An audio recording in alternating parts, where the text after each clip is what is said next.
ఇంకా అట్లే సార్ ఇప్పుడు అకస్మాత్తుగా పెరుగుతున్నాయి, తగ్గడం అయితే స్లో తగ్గుతున్నాయి సార్. మనం ఏం చెప్తాం సార్ దాని గురించి, అట్లా అని ఏం లేదు కానీ ఇంకేమంతా మనకు ఇట్లా పార్టీ పరంగా అయితే మేము ఏం చెప్పలేము సార్.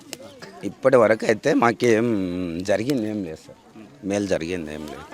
అప్పుడు కొద్దిగా మేలు, ఇప్పుడు ఏం లేదు కానీ అందే పథకాలు అందుతలేవు.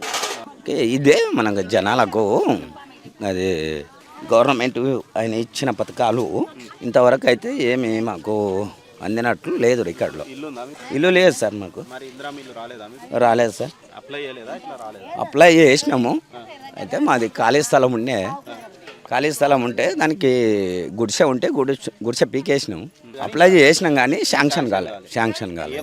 అధికారులు అడిగితే ఫస్ట్ ప్రస్తుతానికి లేని వాళ్ళకు ప్రిఫరెన్స్ చేయాలని చెప్పి లేని వాళ్ళకి ఇస్తున్నారు. నాకన్నా ఇంకా పొలాలు లేని వాళ్ళకు ప్రిఫరెన్స్ చేయాలని అంటున్నారు. ఆ తర్వాత నెక్స్ట్ విడత చూద్దామని అంటున్నారు.